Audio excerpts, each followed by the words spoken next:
2024 లేదా 25లో డిగ్రీ లేదా బీటెక్ చదివారా? సాఫ్ట్‌వేర్ జాబ్ కోసం ఎదురు చూస్తున్నారా? అయితే కోడ్ జ్ఞాన్ 100 డేస్ కోర్సులో చేరండి. జాబ్ సాధించండి. నమస్కారం ఉమా గారు. నమస్తే అమ్మా. శని వక్రించడం అంటే ఏంటి? ఇది ఎన్ని రోజుల పాటు ఉంటుంది? అండ్ అలాగే ఏ నక్షత్రం వారికి ఎలాంటి ప్రభావం కలిగించే అవకాశం ఉందంటారు? తప్పకుండా అండి. శని వక్రించడము, అసలు వక్రము అనేటువంటిది ఏమిటి అంటే జనరల్లీ వక్రము అనేటువంటిది రివర్స్ మోషన్ అని వెనక్కి వెళ్తూ దాని యొక్క ప్రభావం ఉంటుందని చెప్పి చాలామంది అనుకుంటూ ఉంటాం. కానీ నిజానికి ఖగోళంలో కానీ, సౌర కుటుంబంలో కానీ ఏ గ్రహము వెనక్కి ట్రావెల్ చేయడం లాంటివి ఎక్కడ కూడా కనబడవండి. అయితే దీని యొక్క అర్థం ఏంటంటే ఇది ఒక భ్రాంతి. దీని యొక్క అర్థం ఏంటి అంటే గ్రహాలు తమ తమ యొక్క కక్షల్లో ప్రయాణం చేస్తూ ఉన్నప్పుడు ఒక్కొక్క గ్రహం ఫాస్ట్ మూవింగ్ అంటే వాటిలో చేంజెస్ కలిగినప్పుడు వాటి ప్రయాణంలో మనకి వక్రము అనేటువంటిది కనబడుతూ ఉంటుంది. అంటే ఆ గ్రహాలు ఇచ్చేటువంటి ఫలితాల్లో భిన్నమైనటువంటి మార్పులు మానవుల మీద, జీవరాశుల మీద ఖచ్చితంగా పడుతూ ఉంటాయి. సో ఇప్పుడు జనరల్లీ మొన్న జరిగినటువంటి మార్చి 30వ తారీఖున ఆల్రెడీ శని ట్రాన్సిట్ అనేటువంటి జరిగిందండి. కుంభరాశిలో సంచారం చేసేటువంటి శని మీనరాశిలోకి వెళ్ళడం జరిగింది. మీనరాశిలో జనరల్లీ శని అనేటువంటి ఆయన మందగమనుడు, అంటే చాలా స్లోగా వెళ్తుంటారనమాట. శని మీ జాతకంలో కావచ్చు, నా జాతకంలో కావచ్చు, ఎంటర్ అయిన తర్వాత కూడా చాలా స్లోగానే ఫలితాలు వస్తూ ఉంటాయి. కానీ ఎప్పుడైతే వక్రము రెట్రోగ్రేషన్ అనేటువంటి జరుగుతుందో ఫాస్ట్గా ఆపోజిట్ అనమాట అండి. ఫాస్ట్గా రిజల్ట్స్ వస్తాయి, ఇమీడియట్ యాక్షన్స్ అనమాట. ఉదాహరణకి అష్టమ శని అనేటువంటి తీసుకున్నారనుకోండి, అష్టమంలో ఉండేటువంటి శని లాసెస్ని ఇస్తారు, మానసిక ఒత్తిడిని ఇస్తారు, తర్వాత ఫైనాన్షియల్ లాస్ని ఇస్తూ ఉంటారు, అన్నింటిని కూడా వాహన ప్రమాదాలు ఇస్తూ ఉంటారు. అది స్లోగా వస్తూ ఉంటాయి. ఎప్పుడు వస్తాయి మనం చెప్పలేం, చార్ట్ చూసిన తర్వాత తెలుస్తుంది. అదే రేట్రోగ్రేడ్ అయినప్పుడు అంటే వక్రించినప్పుడు జాతకంలో ఖచ్చితంగా చాలా ఫాస్ట్గా వచ్చేస్తాయి. విత్ ఇన్ డేస్లో యాక్షన్స్ అన్నీ ఉంటాయన్నమాట. సో అలాంటిది ఈ యొక్క వక్రం అండి. సో ఇప్పుడు ప్రస్తుతం నడిచేటువంటి మీనరాశిలో ఈ యొక్క శని అనేటువంటి ఆయన వక్రించి జూలై 18వ తారీఖు దగ్గర నుంచి నవంబర్ 27వ తారీఖు వరకు వక్రించారండి. అంటే సుమారుగా 4.5 మాసాల పాటు 140 రోజుల పాటు వక్రించడము. దీనివల్ల ప్రతి రాశి మీద భిన్నమైనటువంటి ఫలితాలు ఖచ్చితంగా కలుగుతాయి. కొందరికి శుభ ఫలితాలు ఉండొచ్చు, కొంతమందికి అశుభ ఫలితాలు ఉండొచ్చు, కొంతమందికి క్లిష్టకాలం అని కూడా చెప్పుకోవచ్చు. అయితే ఇక్కడ శని అనేటువంటి ఏ ప్లానెట్కైనా దృష్టి అనేటువంటిది ఉంటుందండి. ఆస్పెక్ట్స్ అంటూ ఉంటాం ఇంగ్లీష్లో. అంటే ఇప్పుడు శనికి మనం మాట్లాడుకుంటే 3 ఆస్పెక్ట్స్ ఉంటాయి. 3, 7, 10 అనేటువంటిది. అంటే శని మీనరాశిలో ఉన్నారు, ఆయన నుంచి థర్డ్ ఆస్పెక్ట్ ఏమవుతుంది, వృషభ రాశి అవుతుంది. 7th ఆస్పెక్ట్ కన్యారాశి, 10th ఆస్పెక్ట్ ధనస్సు రాశి. ఈ 3 రాశులు కూడా ప్రభావితం అవుతున్నాయి. ఎవరి యొక్క జన్మరాశి బట్టి ఈ యొక్క ఫలితాలు అనేటువంటివి భిన్నంగా చాలా మారుతూ ఉంటాయండి. ప్రధానంగా శని పూర్వాభాద్ర, ఉత్తరాభాద్ర నక్షత్రాల గుండా వక్రించి వెనక్కి వెళ్తూ కుంభరాశిలో కనుక శని ఉంటే ఎలాంటి ఫలితాలు ఇస్తారో అలాంటి ఫలితాలు కూడా ఇవ్వడానికి సిద్ధంగా ఉన్నారని కూడా చెప్పచ్చు. అంటే చాలామందికి ఏలినాటి శని కావచ్చు, అష్టమ శని, అర్ధాష్టమ శని, కంటక శని ఇలాంటివన్నీ నడుస్తూ ఉన్నాయి. వాళ్ళందరికీ కూడా కొంతమందికి ఏలినాటి శని, అర్ధాష్టమ శని ఉన్న వాళ్ళకి కూడా అంటే నెగిటివ్ ఎఫెక్ట్స్ ఇచ్చేటువంటి వాళ్ళకు కూడా శని తన యొక్క హానికరమైన శని బాధల్ని తగ్గించి కొంతమేరకు ఉపశమనాన్ని కలిగించేటువంటి యోగం కొంతమందికి ఉంటే, మరికొంతమందికి లేనటువంటి దోషం కూడా ఈ 4 మాసాలు వచ్చేటువంటి ఇబ్బందులు కొంతమందికి ఉంటాయి. సో ఎవరెవరికి ఎలా ఉంటాయి అనేటువంటిది మనం డీప్గా ఇప్పుడు మాట్లాడదామమ్మా.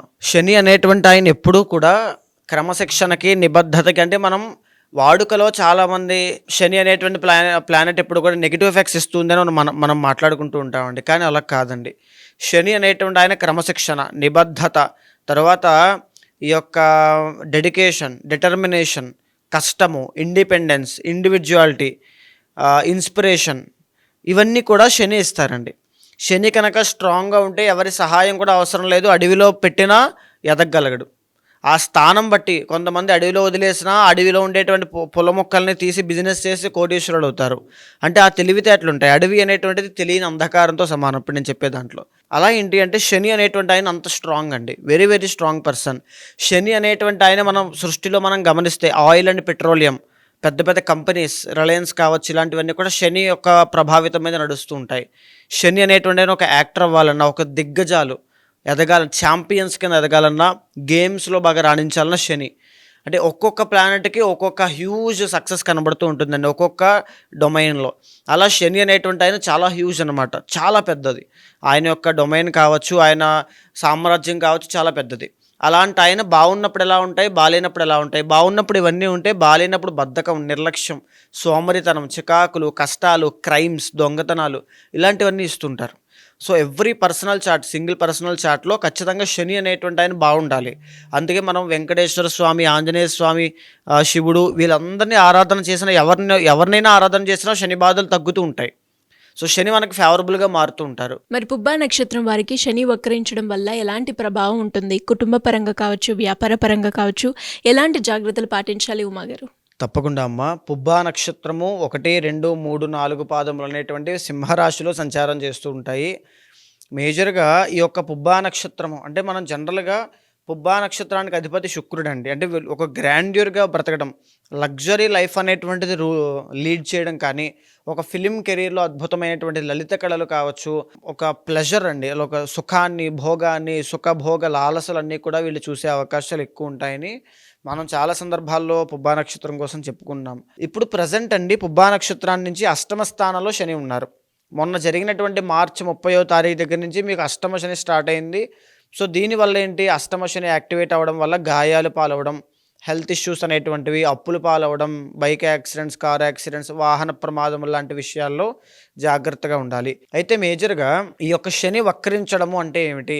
శని మీకు అష్టమ స్థానంలో వక్రించి 7వ స్థానాన్ని చూడడం మూలన ఈ యొక్క ఫలితాలన్నీ కూడా కాస్త తప్పుకుని మ్యారిటల్ లైఫ్లో కావచ్చు, బిజినెస్ లైఫ్లో కావచ్చు, కాస్త ఇబ్బందులు చూసేటువంటి యోగం కనబడుతోంది అని చెప్పుకోవచ్చండి.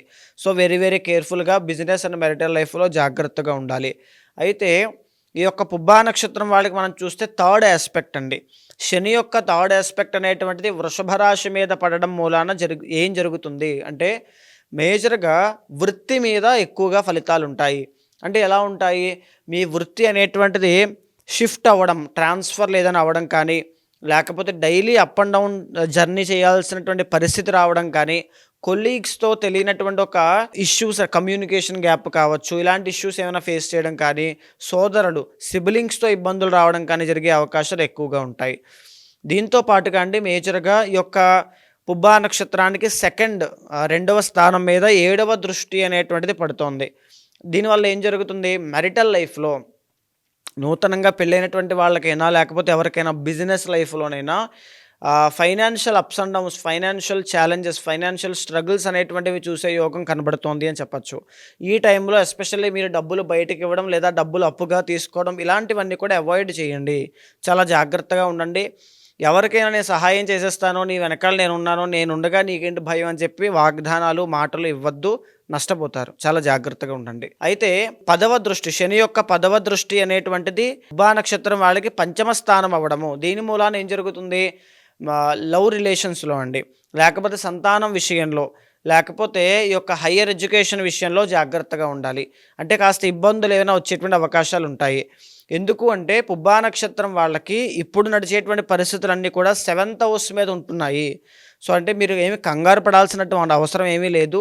మేజర్గా జాగ్రత్తగా తీసుకోవాల్సింది వృత్తిపరంగా జాగ్రత్త తీసుకోవాలి, సిబ్లింగ్స్ పరంగా, కొలీగ్స్ పరంగా, జర్నీ చేసేటప్పుడు జాగ్రత్తగా ఉండాలి.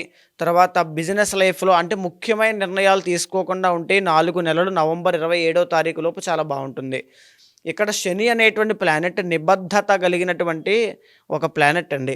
ఈయన అష్టమం నుంచి సప్తమాన్ని చూస్తున్నారంటే మేజర్గా ఏంటి అంటే వీళ్ళకు ఒక అవకాశాన్ని ఇస్తూ ఉన్నారు పుబ్బా నక్షత్రం వాళ్ళకి.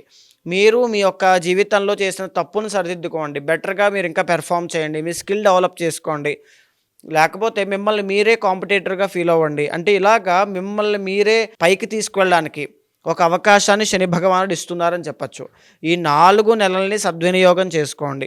మీ పర్సనల్ చార్ట్లో కనుక శని బాగున్నారంటే ఎక్స్ట్రీమ్గా హై పొజిషన్కి వెళ్ళేటువంటి యోగం కనబడుతుందండి. బికాజ్ ఎందుకు అంటే మీకు ఈ యొక్క లలిత కళలు అనేటువంటివి చాలా బాగుంటాయి. బికాజ్ 10th లార్డ్ మీకు శుక్రుడు అండి. ఫిలిం కెరీర్ చాలా బాగుంటుంది, యాంకర్ ఫీల్డ్, జర్నలిస్ట్, ఇవన్నీ కూడా మీకు చాలా బాగా వర్కౌట్ అవుతాయి. అలాంటి పుబ్బా నక్షత్రం వాళ్ళకి ఈ 4 నెలలు కూడా ఒక గుణపాఠం అవ్వాలి, లేకపోతే ఒక ట్రైనింగ్ పీరియడ్ అవ్వాలి. మీ పర్సనల్ చార్ట్లో శని బాగాలేకపోతే శనికి సంబంధించిన శాంతి పరిహారములు, జపము, దానము, అర్చన, అభిషేకము, హోమము ఏదైనా పర్వాలేదు, 100% చేసేసేయండి. స్పిరిచువల్ పవర్ అనేటువంటిది ఖచ్చితంగా మీకు ఇప్పుడు కావాలి. చేసిన తర్వాత మళ్ళీ ఈ 4 మాసాల తర్వాత శని రుజుమార్గంలోకి ప్రవేశించిన తర్వాత మీకు అష్టమ శని మళ్ళీ యథావిధిగా కంటిన్యూ అవుతుంది. అప్పుడు మళ్ళీ 2 years ఇంచుమించుగా మీరు వాహన ప్రమాదములని, టెన్షన్స్ అని, ఒంటరి పోరాటం, ఆకస్మికంగా వచ్చి అంటే సడన్ చేంజెస్ లైఫ్లో, అప్పుల బాధలు, తర్వాత ఇలాంటివన్నీ చూడాల్సి వస్తుంది. అదే ఇప్పుడు మీరు చేయడం వల్ల మీ లైఫ్లో మీ ప్రయత్నపూర్వకంగా చేసేటువంటి పనులన్నీ కూడా ఆ దోషాలన్నీ కూడా క్లియర్ అవుతాయి. మీ ప్రయత్న దోషం కూడా క్లియర్ అయిపోతుంది.